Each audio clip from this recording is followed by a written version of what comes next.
Hey guys, welcome back to my channel. I'm Sarah Louise, and following up from my last video on the whole Princess Kate, AI, artificial intelligence, strange picture topic case, I just wanted to take this opportunity to talk a little bit more about this whole world of deep fakes.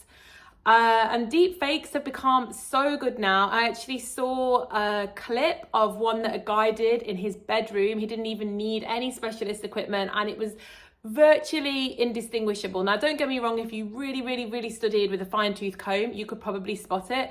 But most of us, we're not in that energy because so many people don't even critically think at all, actually. And even those of us that do, we don't hyper focus on every single thing, and you just take something sometimes at face value. So if you see a person, a celebrity that you know, talking on video, you just assume it's them. But we're moving into reality very quickly where you can no longer make that assumption that it is them and it's them speaking.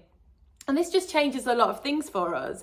And I think the Kate Middleton situation has really highlighted this, where there's so much debate online. Is it real? Is it artificial intelligence? Or is it a little bit of both?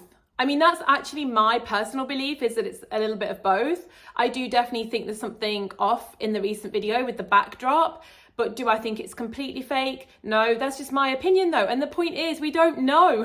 And that is why, like I was saying before, we have to feel okay with questioning things, because you can't just take what you see as guaranteed anymore. We simply cannot. If you saw a video many decades ago, you could trust it. You knew that it was at least true and it was coming from that person. Now we really don't know. Artificial intelligence has become so good. And I remember just even a year ago when I first jumped on and had a little go with Midjourney, it would mess up all the hands. So if you wanted to use something, you'd have to do a lot of retouch in Photoshop.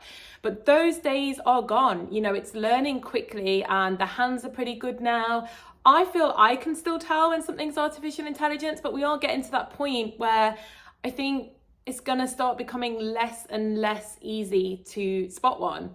So what can we do? What can we do when we can't trust anything and we don't know whether anything is real? Well, that's where having that connection to inner self is so important, and having that gut feeling and, does this sit right? Does this feel right? I think we're going to move into an era where we have to get better at that, and we have to get good at it.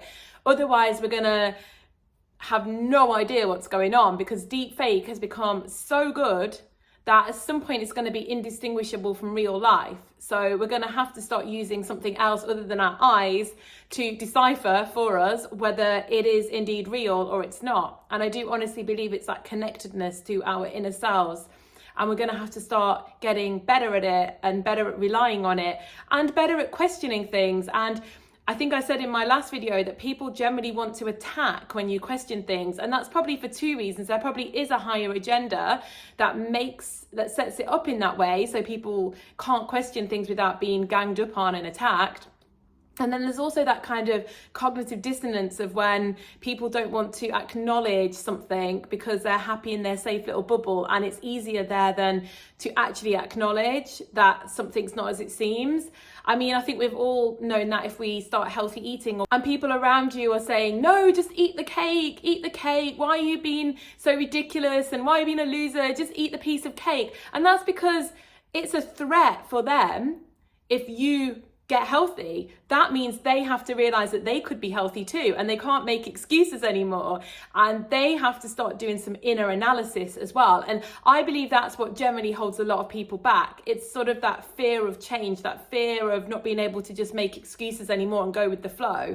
If you start questioning things and you start making different choices, and you can't be pulled into the old ways anymore, that means these people are also going to have to start facing themselves as well. So I think it's very important that, we stay true to ourselves, we stay true to questioning things, we don't feel afraid of questioning things, and it's going to get more and more important as time goes on, in my opinion. So hope everyone's doing well, and I will speak soon, and bye-bye.